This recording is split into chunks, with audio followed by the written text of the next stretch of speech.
Hi, friend. I have a question for you that might make you cringe. Are you ready for it? Okay. How often do you email your list? Did you just roll your eyes at me? Because I feel like I just felt it. Most yoga teachers that I know really do cringe when I ask that question. And it's because we have a fear of bothering people when we email them. And maybe that comes from you getting annoyed that you have too many emails in your inbox. But the thing is we need to think about emailing like a friendship, okay? So let's think about it like this. If you had a friend who only reached out to you when they needed money, how often would you want to hang out with that friend? Not very often is probably the answer you just said in your head. And this is what I want you to think about. Think about email as growing and nurturing a relationship.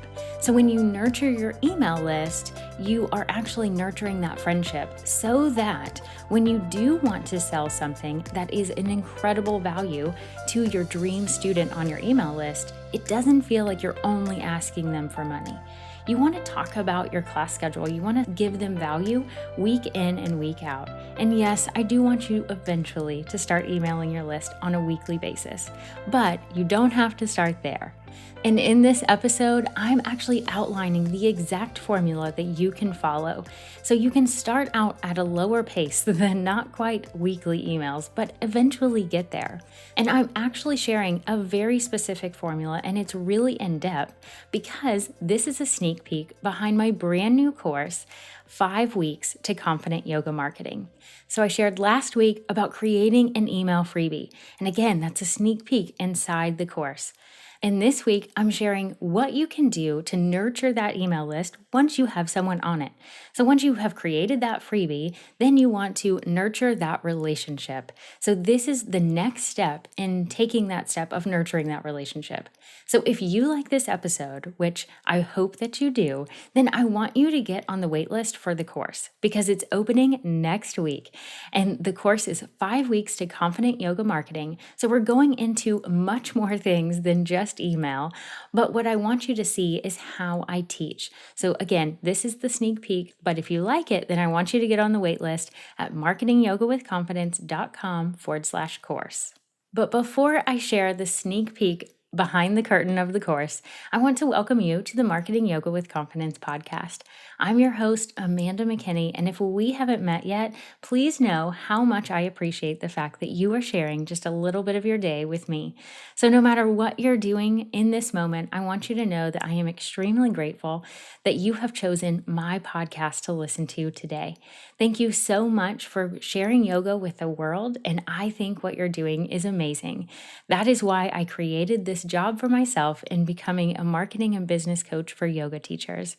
I want to help you on this entrepreneurship journey and help you in all the ways that I can. So each week I bring you tactical tips on how you can market your business, and I hope that you gain so much value from each and every episode.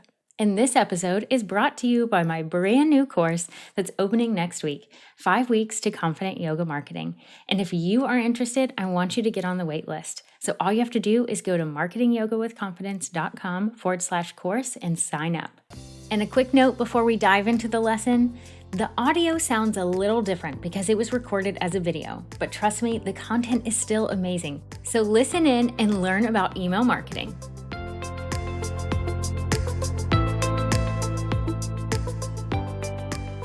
Hi, friend. We're talking about nurturing your email list today, and I could not be more excited because this is the piece that is so important. And the reason why is because you want to stay connected with your students. So think about this like a friendship. If you never hear from a friend, and yes, it goes both ways, right? Like you need to call each other. But if you never hear from a friend and then all of a sudden they call you up or text you, probably more likely, they text you and say, hey, I need to borrow some money. And you're like, what the? I haven't heard from you in so long. It probably rubs you the wrong way, right? It's the same thing. You are nurturing a relationship like you would a friendship over email. So what I want you to do is think about it like a conversation and think, how often would you want to talk to your students so that when you do ask for them to purchase something from you, it doesn't feel so dang weird?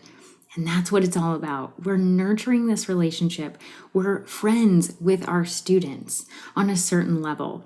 Thinking about it like that really helps the process. Because I think a lot of yoga teachers, when I hear the resistance about nurturing and sending an email on a regular basis, which is nurturing, they feel not good about it because they think they're bugging the person. But if you think about it, like, when are you bugged by a friend contacting you and saying, hey, look at what I found online. I think you would love it. I was just thinking about you. That's what you want to think about. Think about it like talking to a friend, talking to a family member, where you're just keeping in contact, right? That's all we're doing when it comes to nurturing our email list. So that's what we're talking about today. And so I want you to make sure to shift that mindset a little bit and not think about it like, I have to email my list once a month because Amanda said I need to. No, don't do that. Don't do that. Email your list because you want to share information with them that you know is going to help them. And they said yes. They raised their hand and said, I want to be on your email list. And they have the option to unsubscribe at any time. And just so you know, unsubscribes are okay. I talk about this a lot when it comes to email. Sometimes we focus on those unsubscribes too much. And all it means is that person wasn't going to buy from you probably ever. So it's really not good for them to be on your email list anyway. I know I say that and it makes sense, right? You hear it makes sense. But when you see that unsubscribe number, it hits you. It hits you hard. And I know because it happened to me too. But I promise you this. The size of your list does matter if you're working towards growing something online. And I do want you to consistently grow your list. But quality over quantity wins every single time. So yes, I am going to tell you to grow your email list often. You're going to hear me say this often, especially if you come to me and you say, I want to do something online. If you're focused solely on having classes and workshops in your local area, your list is probably going to be smaller because you're focused only in your area, and that's okay. There's nothing wrong with that. You can certainly earn a full-time living, whatever it means for that for you in your particular life situation. You can do that in a local area. But because I have so many yoga teachers that come to me and say, oh my gosh, I want to take it online. I want to serve more people because I want to serve my dream client and my dream student in the way that I want to, in a bigger way. I want to scale my business. That's when you have to think about more numbers. That's all it means. So I will talk about growing your list, but what it really, really comes down to is if you told me, Amanda, I have 10,000 email subscribers, and I would say, that's amazing. I'm so proud of you for doing that. So let's talk about your open rates and your conversion rates, right? We'll talk about analytics in a different video, but if I asked you to tell me about your rates and your conversion rates were really low, but you had 10,000 people on your email list versus another yoga teacher that came to me and said, Amanda, I have 500 people on my email list. And oh my gosh, the conversion is so huge. It's really, really high. And I'm earning my full-time living with 500 people. Like, I can't even believe it's happening. I would rather you have 500 super engaged, loyal fans than 10,000 mediocre people that are not even opening your emails. Okay, so this is where we want to go with this is, yes, you have to think about growing your numbers and somewhat paying attention to unsubscribes. Because let's face it, if you notice that everyone is unsubscribing and constantly getting off of your email list as soon as you deliver that freebie, then we've got some issues going on. So you do want to pay attention to it, but don't give it too much credit. I don't want you sitting there. I don't want you mad at the person because you're going to know some people, just so you know. Just prepare yourself for this one. You're going to have friends unsubscribe from your list. You're going to have your dream students who you thought, yes, they are totally going to buy this. It is going to be amazing. They're going to love this one, or they're going to love this blog article that I'm talking about. They're going to unsubscribe and you're going to be like, oh my gosh, that hurts so bad. It's okay. Take a minute. But just a minute, and then move on. So don't put too much credit on those unsubscribes, okay? I went on a tangent there. We're going to talk about nurturing, I promise, but unsubscribes are so important to address because it can really get us down and it starts creating that doubt. What I want you to remember is that not everyone has to be our friend, right? Not everyone likes me. And sometimes it's really hard to hear because I like for people to like me. I mean, I think we all do, but not everyone has to like me, and that's totally fine because there are other people. There are other people to serve yoga teachers. There are other people for people to be friends with. Like, not everyone's my friend, and that's okay too. Think about your email list in the same way. You're communicating with your friend, you're nurturing that relationship, you're just talking to them and creating that relationship. So if someone falls off the map and you don't hear from them, like, yeah, maybe it's sad for a little bit, but you've got other friends, you've got other support in your life that you can keep moving on, and it doesn't derail you, right? So I want you to think about that same thing when it comes to unsubscribes. Only take note if you see a massive unsubscribe, like maybe one email is like, whoa, I offended a lot of people with that email. And even then, maybe it was time for them to get off your email list. Okay? So all that said, why is nurturing important? In addition to all those things, it really helps you stay top of mind for your dream student. So I suggest that yoga teachers start out monthly. So we're going to talk about that a little bit in a minute. But let's say you are emailing your list consistently on a monthly basis. And all you're doing is staying top of mind. Hey, this is what's happening in this month, and just letting you know what's going on, so where you can find me, all that good stuff. You're staying top of mind. It's also a way to keep that communication going so that when you're ready to sell something, it's not out of the blue. Like I said, with that phone call, like a friend asking for money all of a sudden, it just feels weird. So knowing these things will help you understand the why, because if there's anything that I know about most people, not just yoga teachers, but most people will take the action and do the thing if they understand the why. So the next question I usually get is, okay, I hear you, Amanda, I need to email my list on a consistent basis with a newsletter. You'll hear me say, I don't really love the term newsletter, but that's really what we're talking about, is an ongoing email that happens. The reason that I don't like the word newsletter is because there are newsletter templates, and I don't really like them. I don't like them for a few reasons. Yoga studios, I'm going to put you over here a little bit. Yoga studios can absolutely use the templates because it just makes more sense for a yoga studio to utilize a little bit more of a visual template than a yoga teacher. I want it to be super simple. I need it to be like an email to a friend, and you would not send a super designed email to your friend. It would seem weird, wouldn't it? Instead, you start writing. It's just text. You might link a few things. You might insert a funny GIF. I do. So if you do these things, then that's what I would want you to do in your email. You might insert a picture or something like that, but really, you're not going to have a lot of design elements to the email. So that's the only reason I don't like to use the term newsletter, because when you go into MailChimp and think about your newsletter, they have templates, and oh, they're so pretty. Let me tell you, I love all the newsletter templates. They're beautifully designed and so wonderful. But for yoga teachers, it's just not that effective because it feels like it just doesn't feel personal, and I want these emails to feel personal. When you get my emails, maybe you don't read them all, maybe you don't really analyze them too much, but they're not a newsletter. They come in just text. I have some pictures and some links and maybe some buttons, but it's text, right? Start paying attention to the emails you're getting from me and see, okay, what do I like and not like?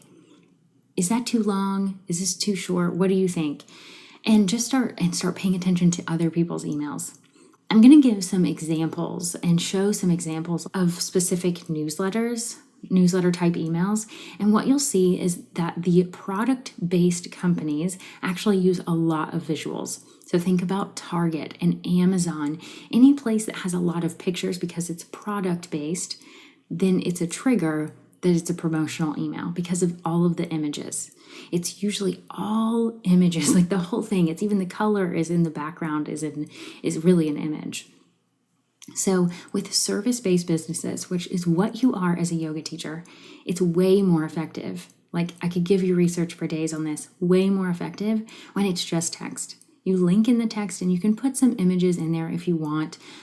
I don't suggest starting with an image at the very top. It can work. I don't want it to seem like you can't do that because sometimes the logo at the top is really pretty and it's not too big. What you want it to be is that you can see the text when you open it. So test the email. Look at it on your phone and on your desktop. if the image takes up so much space that you can't see any text or very little text, you might lose someone because they're not going to be able to see any text and they'll think, oh, this is just a big picture, I'm moving on. Because sometimes pictures don't load very quickly in an email provider. There's too much unknown. So take that away and just use a lot of text. And when I say a lot of text, I mean text, short text, bullet points, but only text. Maybe not a lot of text. How about that? So that brings in the visual part. Okay, you're going to use text and you're going to have links and maybe some images in there. But how often and, all the other questions come up too. So what I really suggest, if you have not been emailing your list, if maybe you're just saying, okay, I'm going to start today and start building my list. I don't even have a list, Amanda. I want you to commit to once a month. I want you to send an email once a month to your list. And on that note, your list is going to be really small at the beginning. And it's probably going to be your friends and your family and maybe a few students if you're really lucky right at first. But just know that that will change. And I want you to be really excited for the day that you're like, oh my gosh, someone's on my email list that I don't know. It's a really fun moment. And then it switches very quickly, typically after that, and you actually don't know most of the people on your email list. It's really fun when that starts to happen and you get that traction. But remember, you cannot get that traction if you don't start now. You have to start now to eventually get to that moment where you're like, oh my gosh, I don't know these people on my email list in a personal way. I'm going to get to know them, but so exciting. It's really exciting when you realize that what you're sharing with your audience is you're sharing it beyond your initial, this is my bubble of influence, and now it's growing to be even bigger. And how exciting is that? Because that means you're helping more people. So starting now, once a month, keep it super simple on yourself.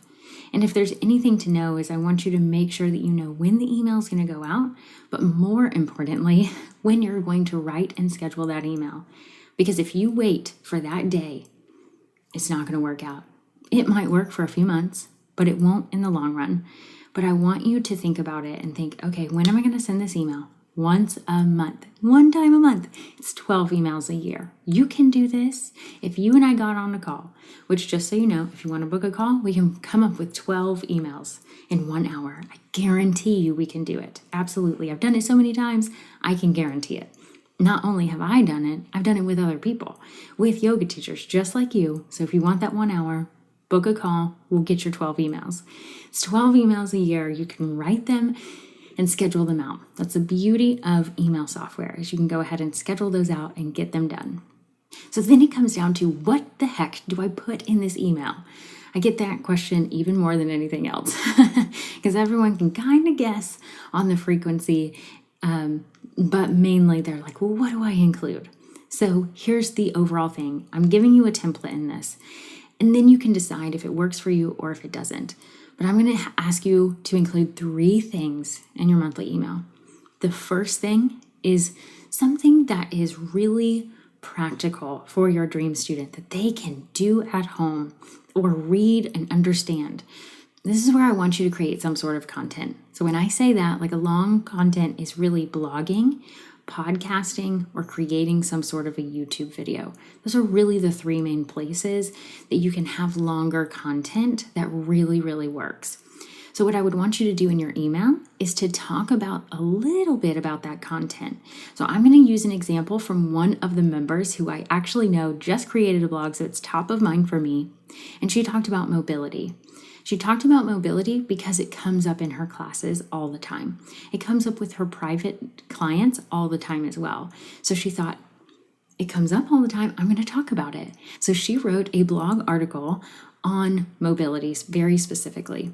So in her monthly email, I would suggest to her to say, let's talk about mobility, have a few sentences, which you're going to see in the example, then link to that blog article. That is the main thing here. You don't want to put the blog article in your email. It's going to be too long to do that, most likely. And so what I would want you to do is link to that article from the email, link to your blog. If you don't have a website and you're thinking about creating a YouTube channel or anything like that, link to the YouTube channel. If you're not quite there and you don't have content yet, I want you to start thinking about that, because email actually gets easier when you have that content live somewhere else.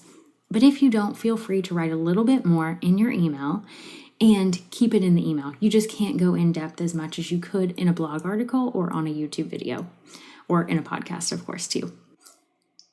So the second thing I want you to include is your monthly schedule. Tell them where they can find you. In this, keep it short and sweet here. Bullet points, here's where I am. Every Tuesday, I'm at this studio. Tuesday at 3 p.m. or whatever. Put the date, time, and whatever it is, your consistent schedule. Now, you don't need to write out like, okay, on this random day, I have this thing. And if there's special occasions that you've just like, your schedule looks kind of crazy, like put what's really consistent. Every Monday, I'm here. Every Tuesday, I'm here, wherever it is, where they can find you. Also, link to those websites, to those yoga studios, or wherever you're teaching. And the third thing I want you to include is some sort of offer. So what this means, this could mean an upcoming workshop that you have. Or if you're trying to grow your private clients, I want you to say, I've got 2 spots open, or whatever, however many spots you have. I've got 2 spots open this month. It's Tuesdays at 3 p.m. and Saturdays at 6 a.m. Whatever the case may be, put that in there and say, if you're interested, hit reply to this email, or click here to purchase the class pass or workshop pass, whatever it is. But keep it pretty simple. Promote one thing a month. And remember, if you feel weird about writing, hey, I've got this thing that you can buy, right? Remember, you are giving them content. You are already providing value in that email. You're giving them something. If it's a YouTube video that's a free yoga sequence that they can do at home, you've already given them one class, so they might be able to pay for another one. If you're giving information, let's talk about that mobility example. So much information in that blog article that they can do right at home. They can start being very aware of it in their everyday life. That is value. You're providing them value, so it is not a problem to ask them to purchase something if they are interested. They might be interested and they're just waiting to hear, oh, she's got availability on her calendar. So you definitely don't want to forget that offer component. And trust me, you're doing them a disservice if you don't invite them. So invite them to the party and keep it short and sweet here. You don't have to go crazy with this email idea. It's just 3 things to include. You can mix those up. You don't have to put them in a certain order. Make it look the way that you want it to look. Maybe the headings have your brand color in it, or your favorite color if you haven't decided what your brand color is. Maybe you have a picture of yourself. Maybe you have a client testimonial in there somewhere. You can infuse your personality, and I definitely want you to, but right now, keep it super simple, once a month with these 3 components. So make sure to download the PDF that goes along with this video, because what I did is I put a ton of examples of emails in this PDF. And I gave you the template. So there's one page of the PDF that is just the template that I talked about today. Make sure to get that PDF and use it as inspiration, and then pay attention to what emails get your attention. That's the most important thing, is just to start recognizing, okay, what's getting my attention? And more importantly, what's getting your dream students' attention? So talk to them, understand more about them, and the email game gets a little bit easier. So your next best step is to commit to sending 1 email a month to your list. And again, yes, you might be talking to friends and family for a little bit, but that's okay. I always like to remind everyone, I talked to myself for at least 6, but it could have been 8. It was 6 to 8 months where I talked to myself. No one was reading my blog. No one was watching the videos. No one, well, maybe a few people were reading the emails. My email list really wasn't growing, but then it happened. I learned more about you, my dream student. I learned more about what you needed, and traction started to happen. But I figured out the system. You know how many times I sent an email that was horrible? I mean, typos out the yin-yang, all of the things. All the things that could have gone wrong. Links are broken all the time. There's email mistakes all the time. But the good news is I made a lot more mistakes when I was first starting out, and my email list was smaller. It was people I knew, people that gave me a ton of grace and actually said, hey, Amanda, that link is broken in your email. So it still happens today. Recently, I sent an email and the link was broken. And you know what? That happens. Life didn't stop. The world didn't stop turning. Everyone is okay. The email did not break the world here. So we've got to just move past those mistakes, but it's way easier to do that when your list is small. So make the mistakes now when your friends and your family are reading your emails so that when you have a bigger list of people that you don't know, you're not making as many mistakes. You figured out the kinks with the technology. Trust me, it gets better. It gets better, but I want you to commit. Decide what day of the month you will email your list. Is it the first Monday of the month, the last Wednesday, whatever works for you? Pick a day. But again, more importantly, pick the day that you're going to write and schedule your email, because you need to write it, get it into MailChimp or whatever system you're using, and then get it scheduled. It's so important. It's so important to make sure that you don't miss that step, because let me tell you, if you try to do it in one day, it's going to burn you out. It's like when you first started teaching yoga and did you walk into a class and just decide what the class was going to be like? No way. You wrote down your sequence and you knew before you walked in there. Now you're more comfortable. You can probably walk in there and create a sequence just out of nowhere, right? And you can get that way with email too. But for right now, when you're starting, it's way easier to do it ahead and get it scheduled. Okay, give yourself grace. You know, it's important to do that. You're going to make mistakes, but have fun with this and let me know if you have any questions. Talk to you soon. Bye.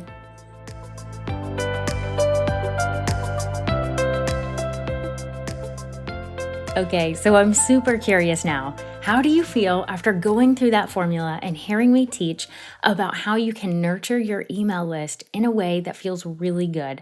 I hope you feel amazing, because watching this process work in not only my business, but so many other yoga teachers' businesses.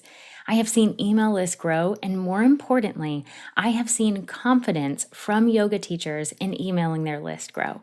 I see notes like, Amanda, I emailed my list more this month and my open rates are going up. And I hear people say all the time that they're getting replies and responses from their emails. That is one of the biggest things you can do, because that opens up the conversation. When someone replies to your email, you then start a conversation back and forth with them, and it's really nurturing that relationship. It's just like a friendship. So big things can happen when you start to really think about nurturing your email list like it would be a friendship. And I know it can feel really daunting and overwhelming to think about writing a lot of emails. But let me tell you this, if you start now, and start not weekly, but you can get there later.